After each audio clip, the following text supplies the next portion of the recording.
Welcome back, Buccaneers fans, to another episode of Hear the Cannons presented by BucsGameday.com. I am your host, Caleb Skinner at CHS on X, writer and reporter here for BucsGameday.com. Thank you guys for joining us as always. And with me, as always, is our lead editor, River Wells, at River H. Wells on X. That's me. How are you doing tonight, brother? You doing all right? Living the dream, Caleb. Living the dream. Hard not to be living the dream when training camp's just 1 week away. 1 week away. We're almost there. The finish line. It's right there. So, yeah, for sure. So it's super exciting. Just ready for ball to be back. I know we've talked about it numerous times about finally pads are going to come on. We've talked, you can only see so much from certain players, certain positions on. And we're almost there. What they can do without pads and minicamp and OTAs, rookie minicamp, all this. So now we're finally going to get the pads on in the 95-degree heat in the middle of Tampa Bay. Super stoked for it. Just applied for my credentials for training camp. I'm only going to be able to, unfortunately, make it on the weekends. But River and Logan Robinson and JC Allen, all great guys who help cover the Tampa Bay Buccaneers for us, are going to be there for you guys every single day of training camp. So they're going to have it covered for you, whether it's, content on here, over video on YouTube, if it's content on the website, the digital articles that we put out there every single day, we're able to provide you guys that. So if you haven't already, check out BucsGameday.com. That's where you're going to get all of your articles, all of your good stuff outside of what we do here. But we appreciate you guys tuning in as always. If you guys are watching on X, if you're watching on Facebook, head over to YouTube. That's where we get all the information. So if you want to get your comments, if you want to get your questions in here for us, head over there, shoot us a like, shoot us a subscribe as well. We really, truly do appreciate that. In each and every episode, we try to get to 50 likes. So if you guys can get us to 50 likes, I'm just liking it myself right over here to the side. Kind of just going to lead the way there for you guys. So like, comment, subscribe. Let us know what is going on. Let us know what your thoughts are. Let us know your questions that you want us to answer 1 week away from training camp. Obviously, we've got some other things to touch on with some big announcements this week, big reveals this week that were coming out. But thank you guys, as always, for tuning in. We really do appreciate, the audience that we're able to speak to and provide all this knowledgeable content to you guys. With that being said, River, let's just jump into it, man. I mean, we've got not a lot to go over because everything's going to start picking up pretty heavy here within the next week. Is when we're really going to get to the football talk. But your favorite thing, the old HBC, that old head ball coach and Steve Spurrier. Gators. We finally got to see him narrate the reveal of the reverse creamsicles, the retro threads, the OGs, if you will, of the Tampa Bay Buccaneers. Their first jerseys ever that they wore as a franchise are now out. And they have been flying off the shelves. Everybody's loving them. And I know you are. You've been super stoked about it yourself, and you haven't even really been able to shut up about it. It's like you talk about No. Why would you? Have you seen them? Yes, have you seen them? I've seen them. They're beautiful. They're beautiful. Listen, I like the orange creamsicles. I do. I think they're fantastic. One of the best throwback. I've been waiting for this. I've been waiting for this, Caleb. This is so clean. The numbers look gorgeous. The all-white Stormtrooper look I'm always a big fan of whenever a team does it on a uniform. And it looks so good with the Bucko Bruce helmet. I think it's better. Now, my one thing is we're getting told it's for 1 year only. No. You got to keep it going. Look at it. It's gorgeous. Are they really saying it's 1 year only? Yes, because the 50th anniversary, and you can get 2 alternates. So they're going to keep the orange creamsicle, I guess, and then they're going to go back to something else. But they shouldn't. They honestly shouldn't. What are you going to get rid of that? These are the new NFL rules, right? You have the more opportunities to wear these. I think maybe they want to leave room for the pewter, the all pewter, but the all pewter is not that good. It's not that good. No, really not. So this is gorgeous. The Bucs wear white at home anyway, right? They're one of the few teams in the NFL that explicitly do that until later in the year. What are we doing? They look fantastic. It is great to see all the players kind of link up with the legends on the promo video. I Oh, dude, thought, that was absolutely one of my favorite yeah, aspects of it. I was curious how they were going to play it. Like, is it just going to be really, a bunch of throwback film footage with just, Steve narrating it, or are they going to kind yeah, of mix it and match? And they did a wonderful, wonderful job. I think even JJ Watt commented on it. So yeah. It's great, and kudos to Nike. Initially in like that 2010 to 12ish era where they originally wore these throwback uniforms, the orange was pretty off. not And not creamsicle. no, it was pretty off. But when they did this new creamsicle, and then obviously this is at its core just kind of an inversion of that, but with the striping and the color itself, I think Nike did a really good job here. So sometimes they don't get it right. Kudos to them this time. I think these are really good looking uniforms. I couldn't stop watching. I couldn't stop watching the promotional video. I couldn't stop looking at the pictures. I was showing, my girlfriend. I was showing my girlfriend. I was like, look how fucking sick. Oh, excuse my language. How sick these are. Like how awesome these jerseys are. These uniforms are just so pretty. They're gorgeous. And going back, obviously the Bucs wear white at home. One of the few teams. Obviously, it's for the Heat. So really, really, really cool. The video was awesome. I mean, you see Derek Brooks linking up with Mike Evans, two obvious, or one obvious or a Hall of Famer, and then an obvious future Hall of Famer as well. Everybody just linking up, Baker with Rondé, and you've got Simeon Rice there with Yaya Diaby, and Wood there with who is he with? Lavonte. So really, really good stuff all around. You can't say enough about what the Buccaneers are doing right now. You can't. The marketing's on point. The video on point. And I gotta say, against the New York Jets, week 3 at home, who are now wearing their New York Sack Exchange throwbacks as their regular uniforms, absolute cinema. It's gonna be fantastic. And then actually, Caleb, one more thing on the uniform front. We got a rare happenstance occurring in week 15 this year. Okay. The Falcons and Bucs will both be wearing their home throwback uniforms. I thought it was week 17. I think it's 15. It is Falcons 15. Falcons Bucs. I think it might be week 15. Okay. But be it 15 or 17, home throwback uniforms against each other. Rarely do you get a home and home in the NFL. Now you're getting a home on home throwback matchup. This is going to feed families. I'm really excited for this. It's going to be really good. They're going to look really crisp, kind of a Halloween sort of vibe in December. That's going to look great. So we got 2 great uniform matchups from the Bucs this year. Uniform nerds, we're eating. It's fantastic. I can't wait. Yeah, and it's awesome. Yeah.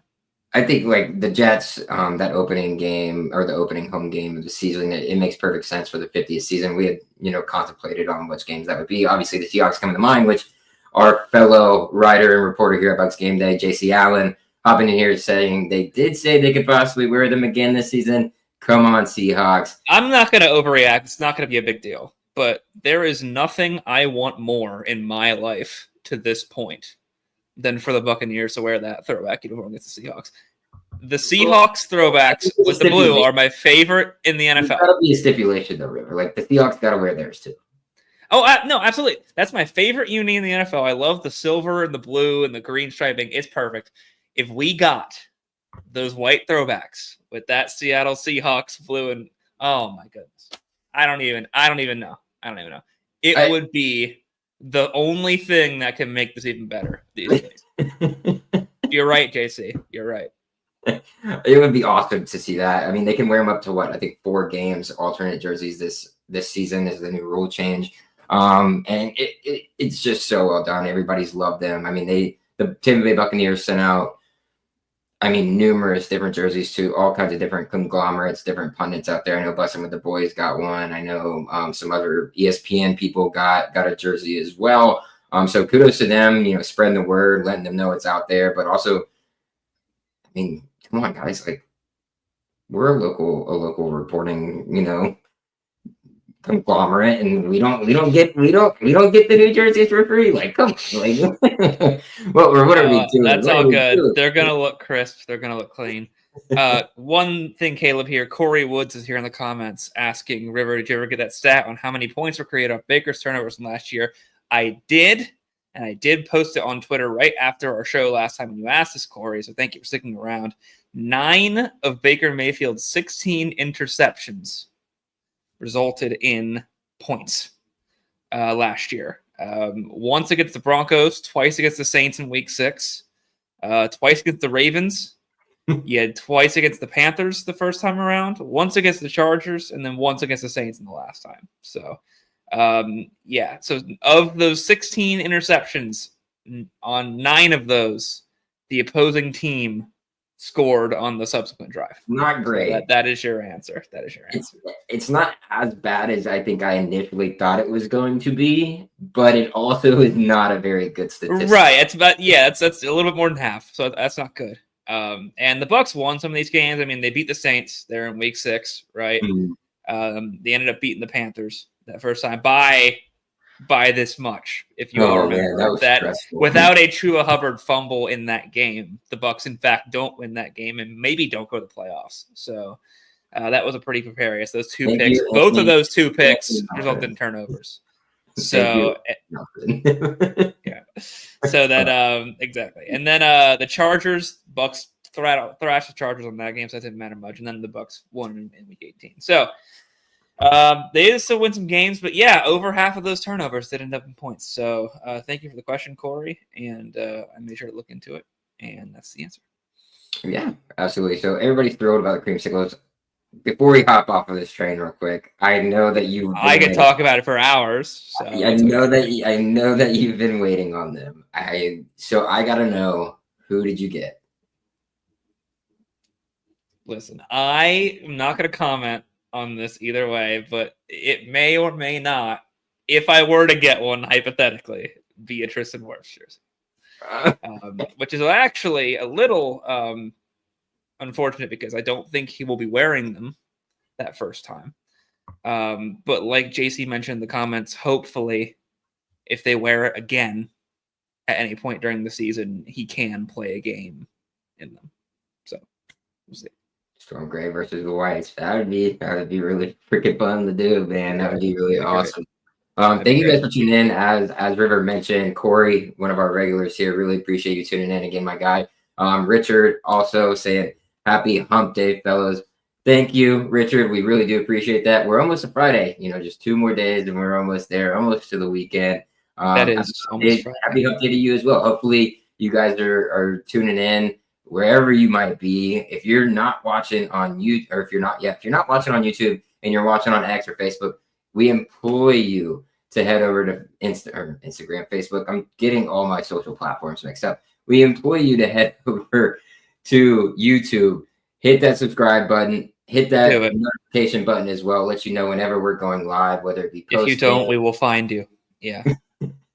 I thought you said find you, and I was like, oh, well, I don't know if we've got the power to find people. No. Well, you never know. Yeah, we truly do appreciate it, guys. That's how we get a lot of love. It's how we are able to get this content out to the masses. Not only our local viewers, our people who are here every single week. So if you're watching anywhere, X, Facebook, be sure to head over to YouTube. That's where everything is at, and we truly do appreciate it. But moving on to creamsicles, I'm excited for you, by the way. That's super exciting. Tristan Wirfs is going to be sick. I can't wait for you. Hypothetically.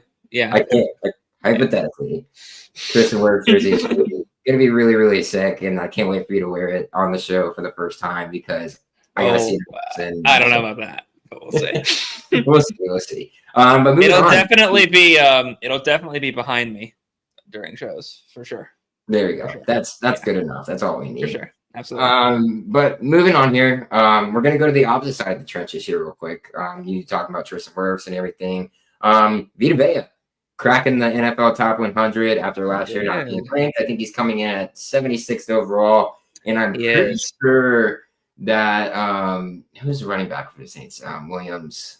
It'd be Jamal Williams. Jamal Williams had a pretty interesting quote when they were going over the NFL top 100 and with Vita Vea saying he's one of those guys that when he hits you, he makes you rethink that you're playing the game of football. Oh yeah, and who doesn't love that, man? Come on. I mean Vea, he's played some really good football. I think there's some things that he does need to improve on a little bit down the stretch. We talked to the defensive staff who've mentioned that they want him to be, a really good player and to elevate to become a truly great player. Right. But man, when he is on during games, there's just no other sort of substitute for what he can bring to a defense, right? I mean, he eats up space. He's very athletic. And when he hits you, that Dallas Cowboys game, I think, is was it Jake Ferguson? It was Jake Ferguson when he just flatlined Jake Ferguson. I cannot imagine that feels very good. In fact, I think if Vita Vea did that to me, he would kill me instantly. So you're immediately in the hospital. For sure. But great player in many respects and getting some respect that he deserves. Whether or not you want to talk about like how great of a player he is, top 100 is, I think, a conversation to have. I think he's definitely up there. He's definitely in the NFL top 100 players that other players don't want to play against, for sure.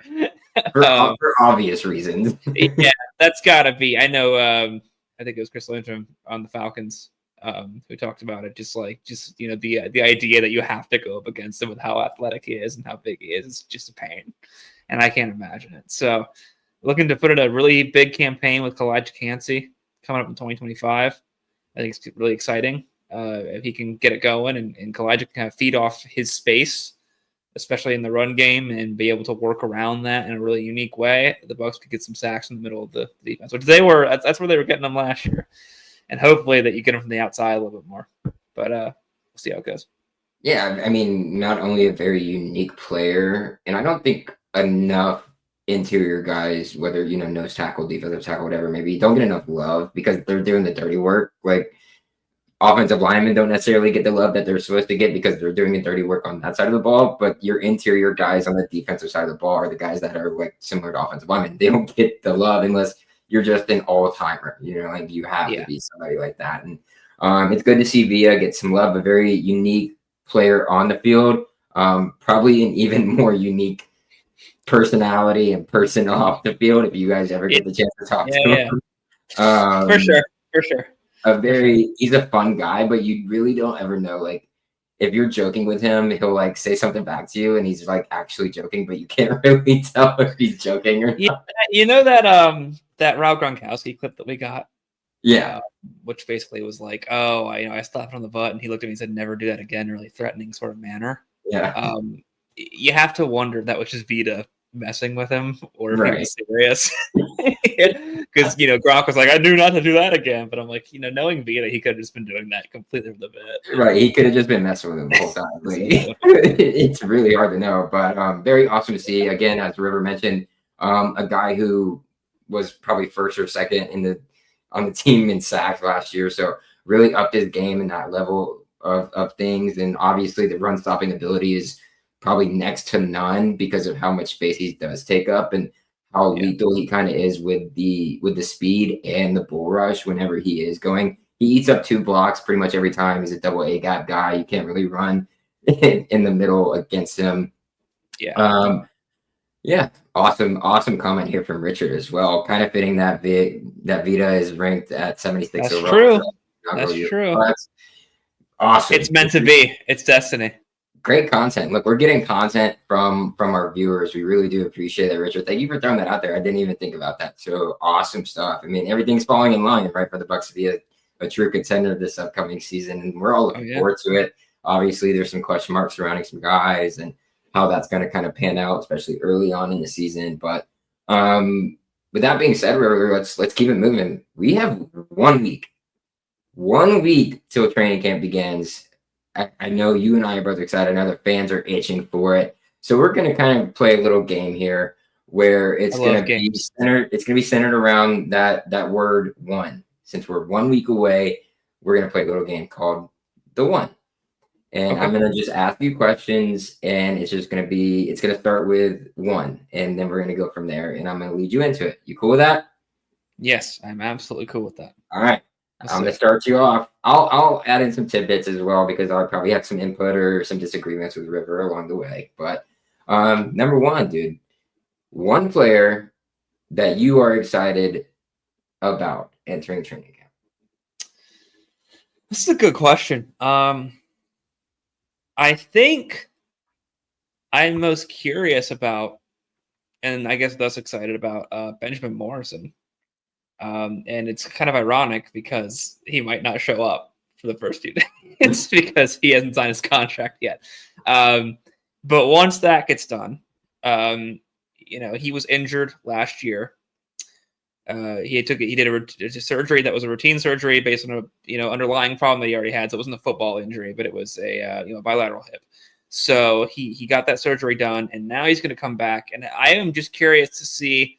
We saw some good stuff from him when he wasn't in pads. Made some really good plays on guys like Emeka Egbuka, who was fantastic that we saw, and so that made you think, oh man, he's moving really well. He's participating in individual. He's participating in team drills. And I would love to see what he looks like in pads, especially with guys like Jamel Dean and Zion McCollum out there. Zion had a really, really good start to his year and then kind of tapered off a little bit. And then Jamel Dean having a hard time staying healthy, but a very good football player when he is healthy. So whenever Benjamin Morrison shows up to camp, be that next week, be that a few days after, and what have you, because he is not legally allowed to be at training camp until he signs a contract per the NFL CBA.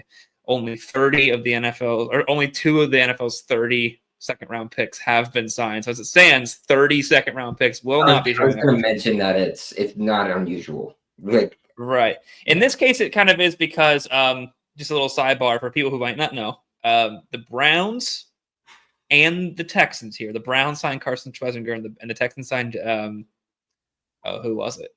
Their wide receiver, right? Was it one of the Iowa State guys? Jaden Higgins.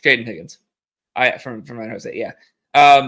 They got 2 guaranteed contracts, fully guaranteed, and that has never happened before. It's a precedent.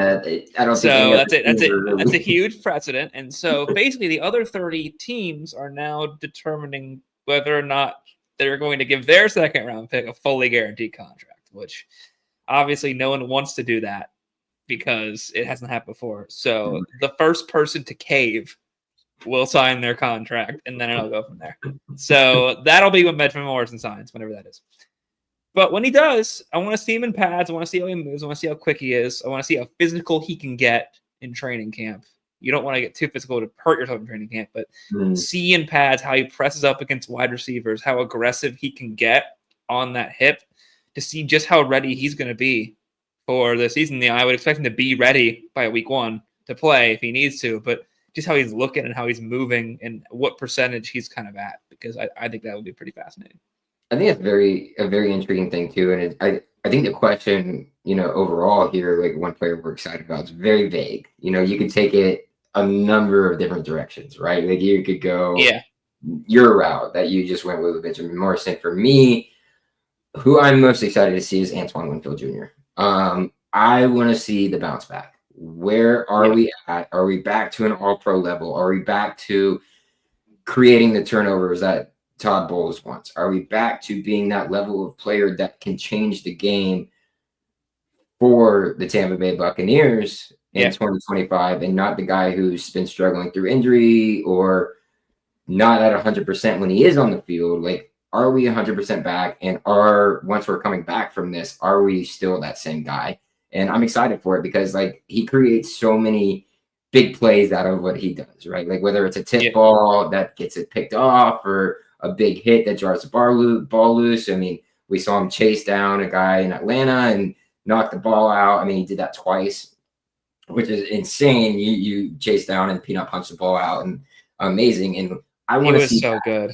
I want him to create those plays that kind of gets the place jumping, right? Like when he makes a play during games, obviously Raymond James is on it. But I remember being at training camp and Winfield getting a hand up on the ball and then knocking up, and people just, when fans are there, absolutely losing it. And like, they love to see that. Like, creating those big explosive plays is huge. And so that's what I'm excited about most. I want to see Antoine Winfield back in the fold because I feel like we haven't talked about him enough this offseason. Like, nobody's talked about Antoine Winfield Jr. enough this offseason. We talked to him. It was either a mandatory minicamp or OTAs. I think it was mandatory minicamp. And he mentioned that, injuries aren't an excuse in this game, but he was playing hurt. You could see it for sure. And if he's fully healthy with a new running mate and Tyke Smith, they can build some chemistry together. That could be a lot of fun. Lot of fun. Yeah. So if he can even be half as good as he was in 2023, he was amazing in 2023. So I think if he can get healthy, stay healthy, play some football, Bucs are going to massively benefit from that. Yeah. Absolutely. And Richard's chiming in here, guys. Richard's on it. He's contributing to every conversation we're having. So if you guys want to contribute to the conversation, ask questions as well, head over to YouTube. That's how we're able to get your comments up here. But Richard is saying he's looking forward to seeing how much Reddick will open up the defense, allowing the corners, the secondary, the middle linebackers in coverage to be able to have that time. So I think that'll be an interesting aspect of it too. How big of an impact is Reddick going to have on this defense? So I don't know if you have anything to add to that, but that'll be very exciting to watch and see what happens when he touches the field with full pads. A great edge rusher can impact the defense in so many incredible ways, and it frees up people next to you. So that would be defensive linemen next to Reddick. That would free up also in the interior guys like Elijah Cansey, guys like Vita Vea that we talked about, Logan Hall and everybody else. Right, Logan Hall and all that. And you mentioned it just now, Caleb. Yaya Diaby on the other side, he was getting some good pressure, but he was getting chipped once, twice, 3 times on the way to the quarterback. And that's not going to happen when you have another dominant edge rusher on the other side. He's going to get a little bit more free space to operate, and that could be dangerous if Yaya takes that step up even further. So that could be pretty incredible. And then we talk about Todd Bowles and a lot of zone defense. Zone defense demands a great pass rush. That's the whole point, essentially. When you drop in zone, you want the play to get pressured and to force a quarterback to make a quick, irrational decision that you can capitalize on in his own defense. We know that Todd Bowles likes to do that. We hope that he's going to end up playing a little bit more press, a little bit more man, get a little more aggressive. But even still, it's a zone-based defense, right? And yeah, there you go. Even still, it's a zone-based defense. So that's what a great edge rush can do. And if Reddick can, he's had to give you 16. But even if he can give you 9, I would love 16. I mean, of course. And he's done it before, folks. But if he can give you 9.5, he could free up Diaby. He could free up so many things. So I mean, his impact on the defense would be big. Absolutely. And Corey chiming in here as well, saying Bucky Irving is his guy after a phenomenal rookie season. Yeah, I mean, all eyes when you're looking at the offense will probably be on either Bucky or Emeka, Egbuka, and probably Tez Johnson. Those are probably going to be your 3 guys that everybody's watching on offense there. But the excitement comes from the defense. What level is that going to take the next, this year after such a porous, showing last year? But moving on to our next one theme question for you, River. One position battle that you are going to watch when training camp starts. Man,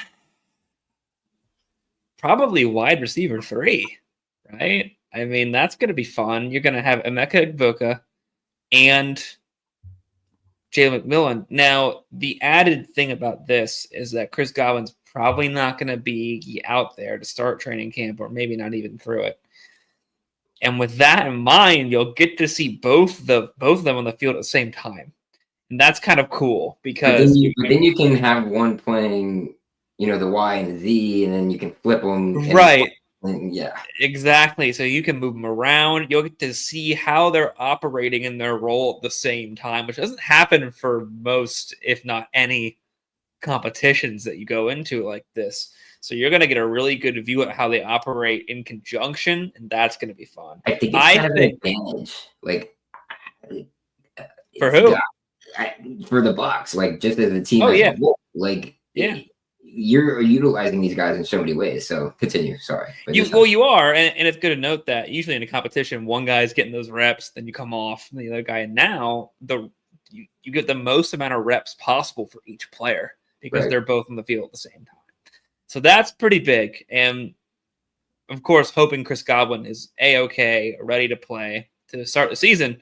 But it is a pretty decent boon for the Bucs to have this sort of setup while they look at wide receiver 3. And I think emeka egbuka is that guy. I think that's what they drafted him for. I think they drafted him for the future, but also contribute right now. But Jalen Millen played some really good football last year, guys. I wouldn't count him out. Going to be fun to see that. I mean, how about yourself, Caleb? It's hard to go against it. I don't. I mean, that's the obvious one. It's. You look at position battles. You maybe could go even to like nickel corner, maybe. Outside boundary, cornerback. Even with Dean and whether that be Benjamin Morrison and if he's healthy, but. I mean, the one outstanding one obviously is that wide receiver 3 thing, and we saw at times last year where Mike's playing inside, he's playing slot. Mike's not even playing X. So being able to have guys that can play at every single position in the wide receiver room is very lethal. Pretty big, yeah, very very lethal. So I think that wide receiver. We call it a position battle, but it's really not because of the way the Bucs run their offense, right? So it gets very multiple. They like to move guys around. Mike was very efficient in the slot last year, especially when Chris went down. Then you add in the fact that K. Dotton is still K. Dotton, and he's going to probably get a little bit more maybe a little bit more looks here this year, just based on how I personally think, this is in my opinion, guys, that Josh Grizzard is going to kind of run his offense. I just think it'll be a little bit more featured than it was in Liam's.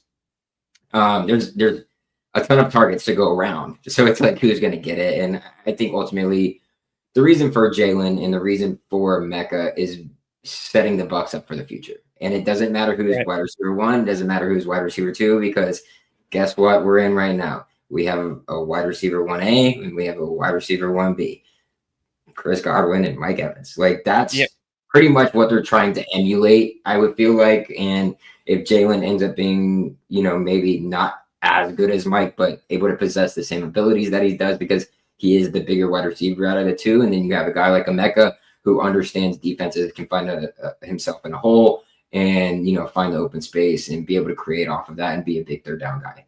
Great. That's going to be awesome to see as well. Trying to look over these comments real quick. We will have depth at the receiver position, which we haven't had so much in the past, which we desperately need in a lot of games lost. Absolutely agree with you there, Corey. And then Richard also coming in here again saying Dennis versus Walker to play with LVD. What are your thoughts on that? That's not a situation I haven't thought of quite yet.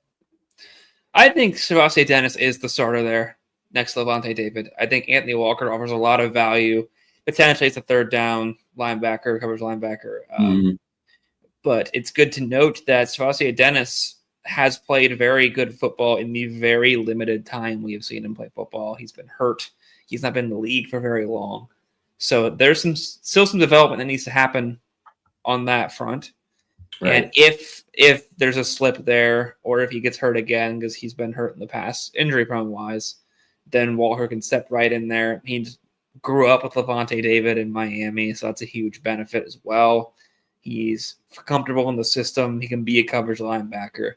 So it's interesting because the Bucs didn't really change their linebacker room that much. They just added Anthony Walker, essentially, which kind of, if you talked about that this time last year, you'd think that's kind of insane.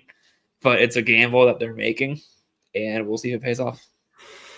Yeah, I mean, you kind of go from two outside linebackers that were to one that's like, it's like, oh man, like I don't really know what this is doing, but we'll keep it moving here. One player who must break out for the Buccaneers to have a successful 2025 season. Ooh, who must break out? That's the key word there. Must. Yes, they have to.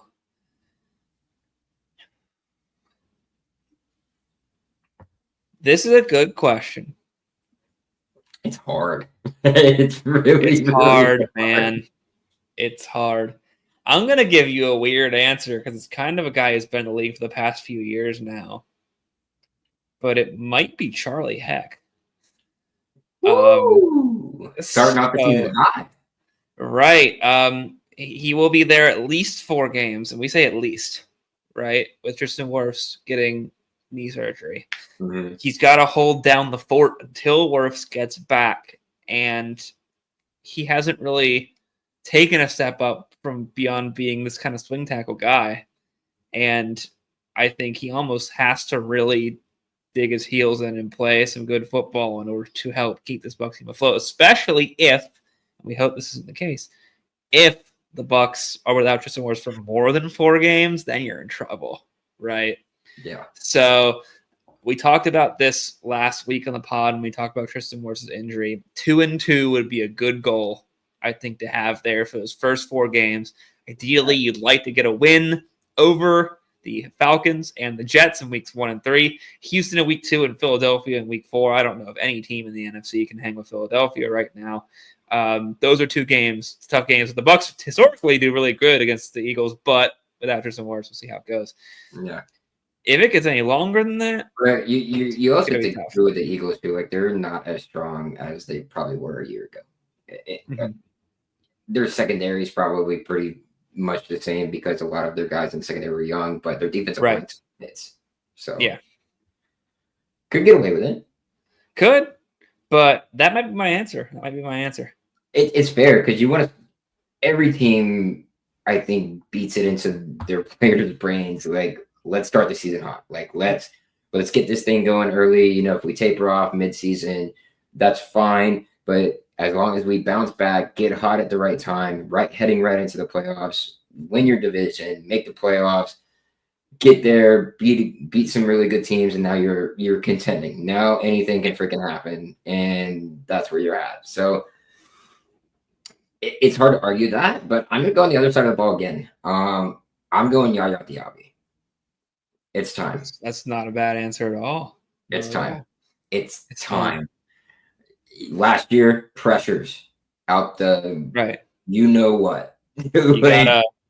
Well, you've already done it once, Caleb. I know. We're already demonetized. I've already ruined our monetization for you. You've already cost us. Already ruined. Gotta get the sacks. Gotta wrap them up. But yeah, I mean he's there. You're there now. Let's finish it because they're going to be paying more attention to Hassan than they are you. You know that's happening. Then they also got to worry about Vita Vea.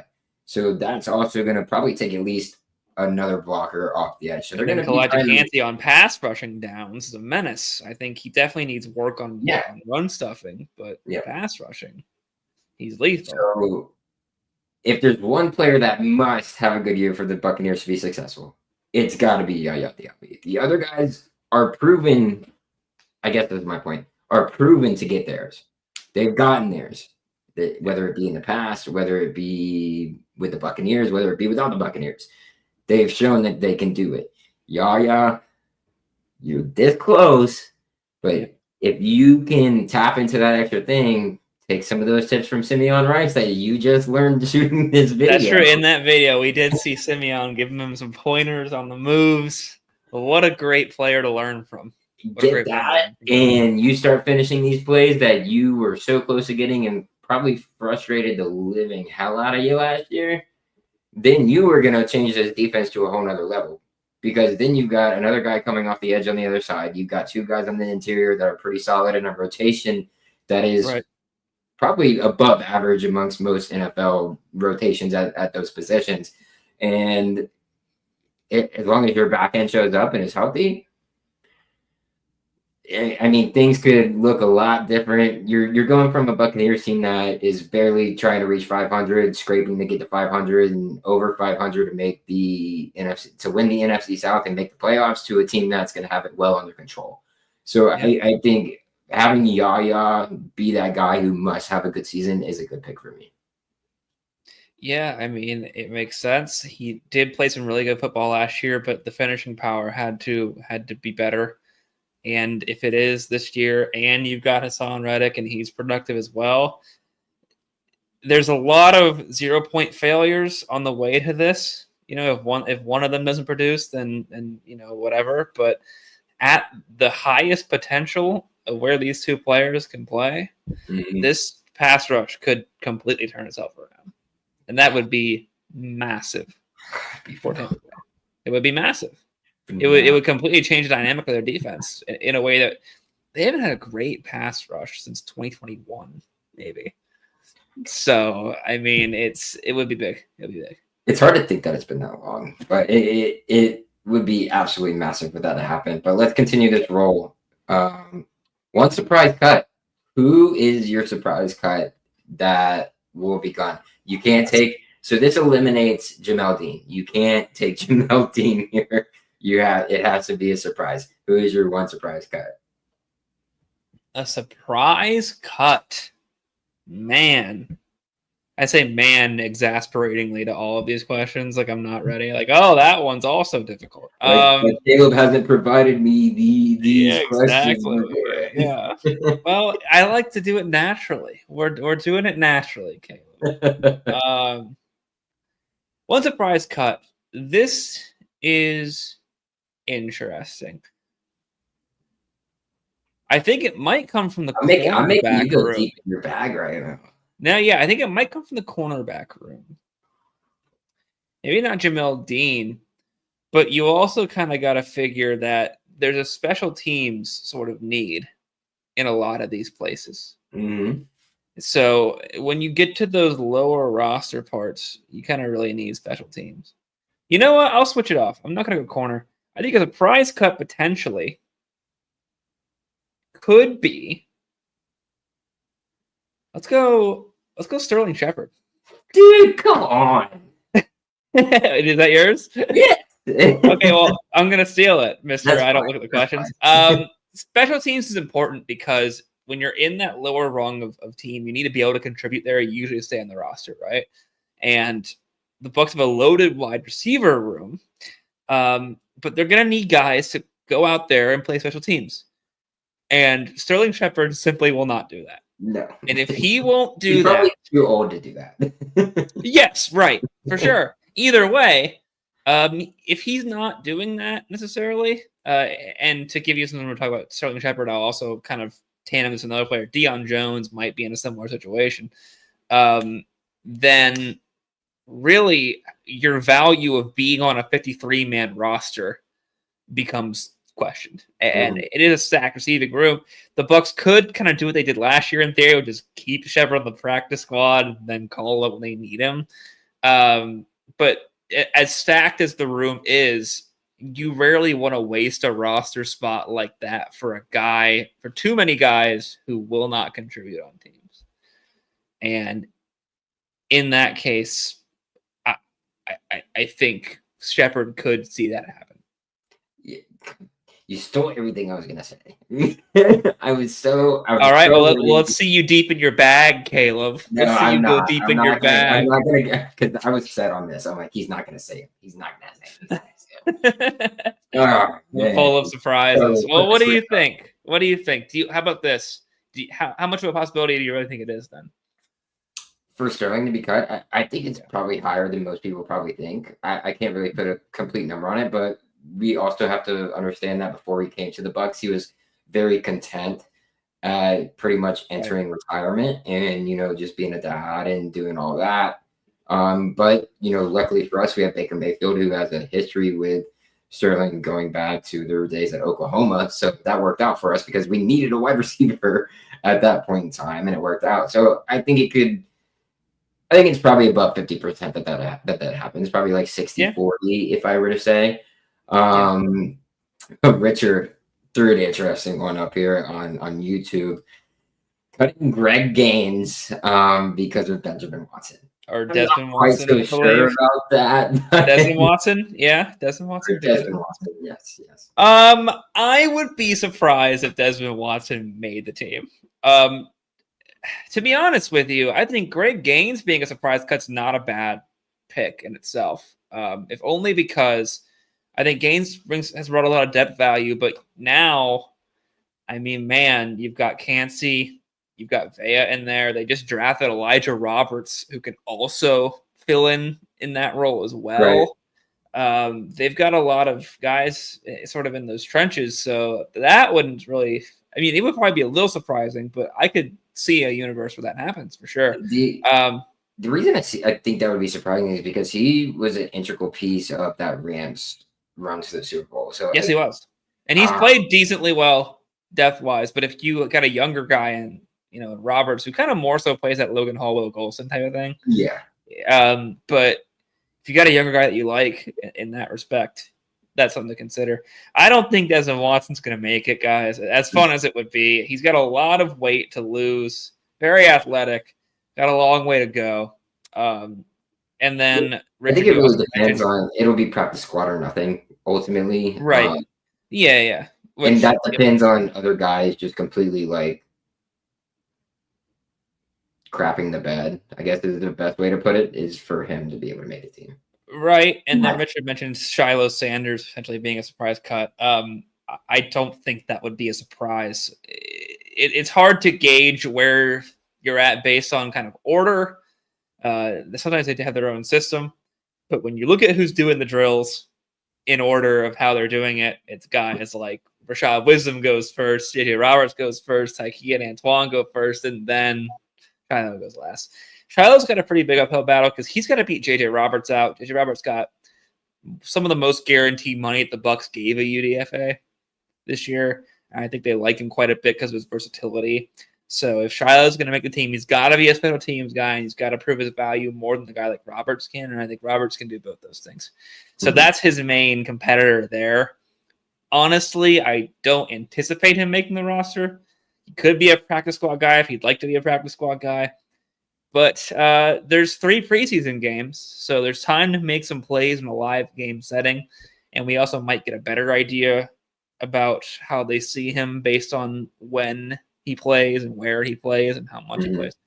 So that'll be fun. But for Desmond Watson and Shiloh, don't see either of them making the 53 as it stands. But you never know.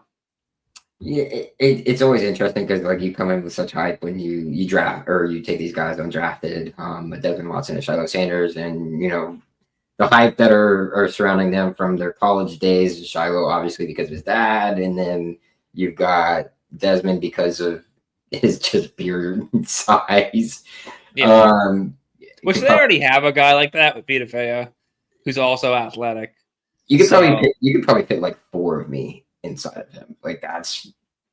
I don't think probably. I think I could. I'd find a way. Very comfortably like able to happen. Like he's like 4. Whenever you see him in person, he's bigger than you think he is. He's massive. What a man! 4 150-pound Caleb's are gonna fit inside this Desmond Watson guy. Like, that's 4 Tez Johnsons. Yeah. I love Desmond Watson. Go Gator. To see him play at the Gasparilla Bowl against Tulane and him get a carry, one of my favorite football moments. But I don't see it working out here in Tampa Bay beyond maybe a practice squad bid, like you said. All right, well, let's keep things rolling. We just got a couple more here for you, River. One thing fans shouldn't overreact to. One thing fans should not overreact to, I would say, it doesn't even have to be about training camp. It could just be kind of about anything. Right. But I think in regard to training camp, well, I'll say this. I did just do a piece on Baker Mayfield's turnovers. And I determined through a lot of research, you can go read that at BucsGameday.com. I determined through a lot of research that he does turn the ball over a lot and generate negative plays. I think it's what prevents him from being an elite quarterback. Right. But that his output the last 2 years has been so impressive that it hasn't really mattered as much. So I think Baker does need to get his turnovers down a little bit, but he has this gunslinger mentality where if he were to throw 10 to 12 picks or whatever, maybe cut down on his fumbles by a little bit, I wouldn't be too worried about that as long as he can continue producing at the level that he does, which he has the past 2 years. So that would be my pick, I suppose. Don't overreact when it comes to Baker Mayfield's turnovers. In the training camp, right? And especially in training camp. So that's where I was gonna go with mine, because I was gonna go. Well, yeah. Not the Baker side of things. I was gonna go. Don't be alarmed by the lack of explosive plays Yes, in the running game yeah. specifically in training camp. Honestly, guys, look at me in the eyes. Don't overreact to training camp. Overall, just as a concept. They're working on a lot of stuff. Josh Gazard's trying to get a little bit more vertical, but he's got to get a feel for play calling. And it's training camp. Baker's going to throw some picks to some people, and he's going to force balls into windows they shouldn't be, just to get a feel for where he's at, what he can push, what he can't. Listen, I'm a part of the problem as a hypocrite. Back in that 2023 year, we counted interceptions, right? Between Trask and Mayfield and the little quarterback competition, we'd update them each day. It's not that important.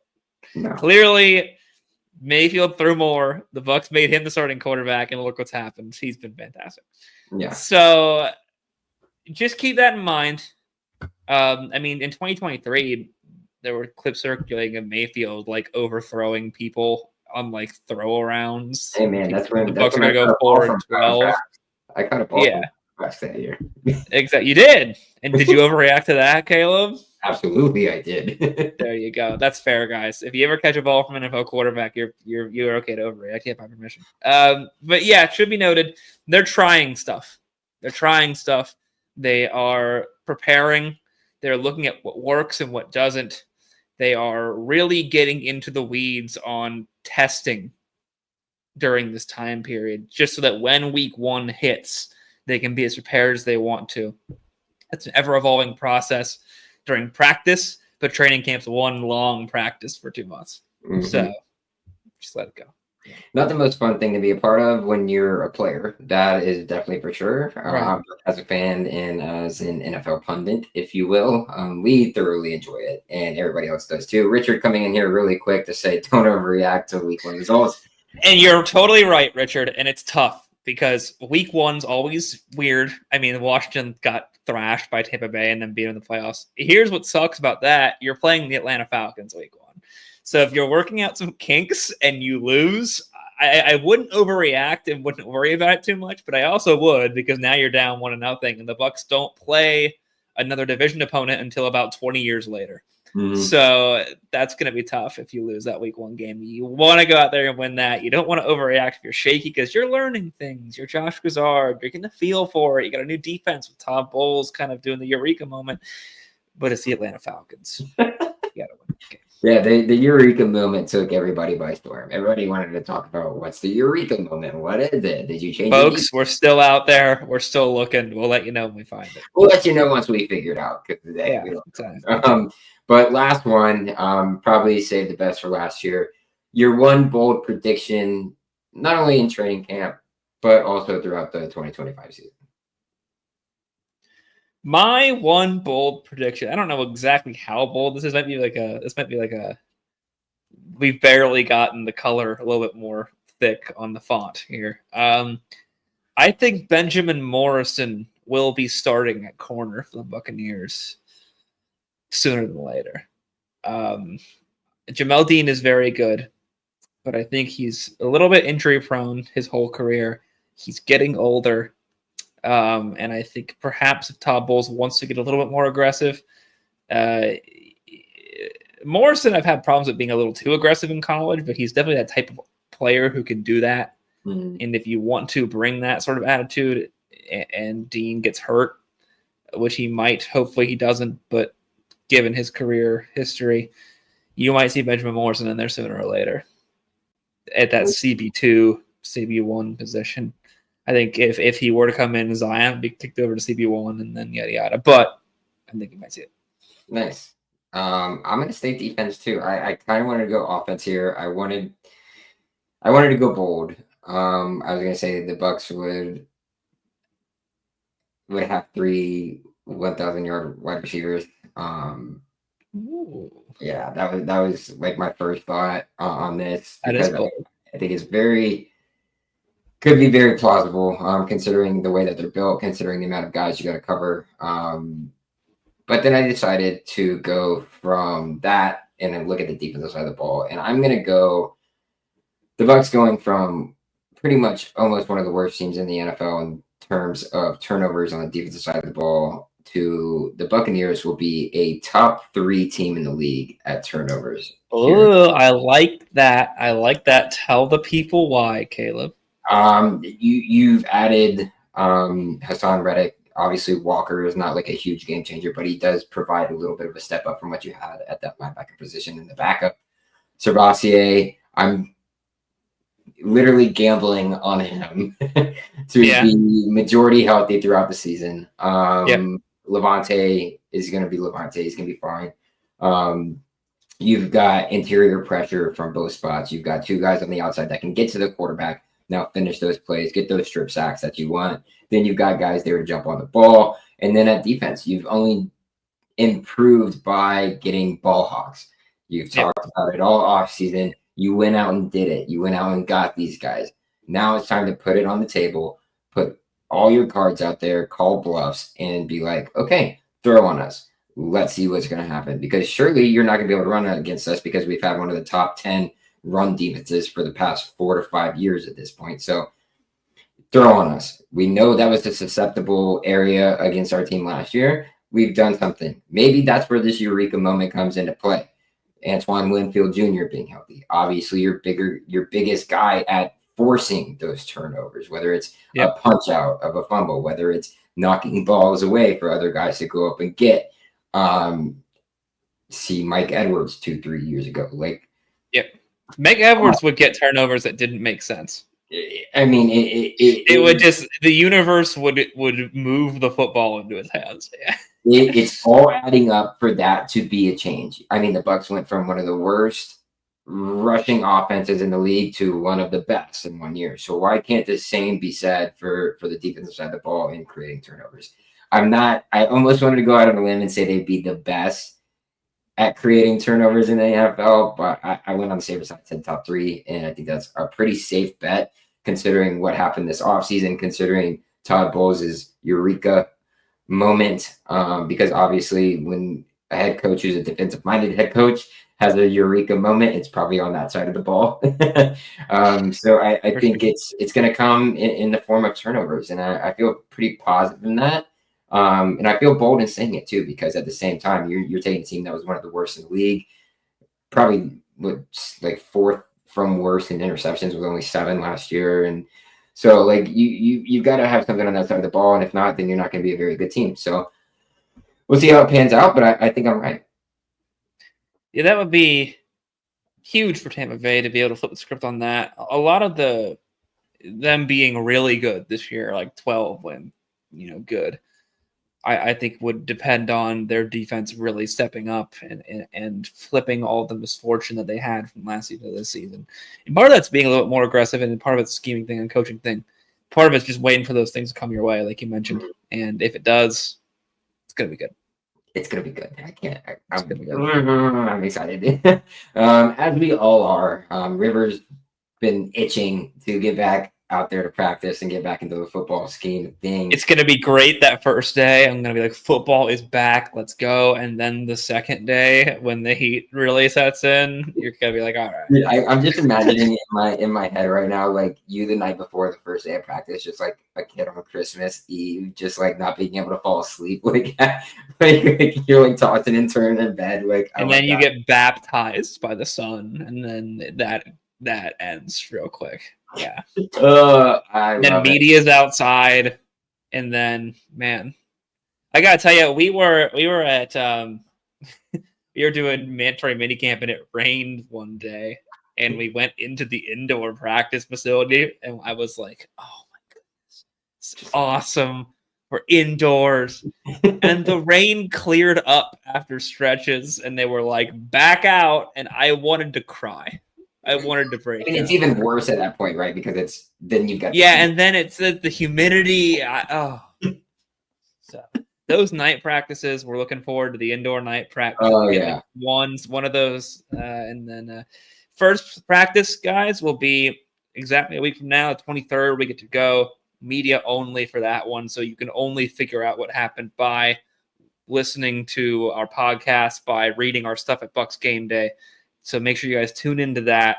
And then as we go on, they'll let the crew in there, do some special events. So you'll hear a little bit more about what's going on there. But we're excited to give you that coverage, guys, for training camp, tell you what's going on, give you the lowdown on absolutely everything. And we do that here at BucsGameday with a really talented team of writers that will both be there and we'll both be covering from home. So make sure you go to BucsGameday.com and check out what we got for you, because it's training camp. It's here. And once it happens, we're full on, baby.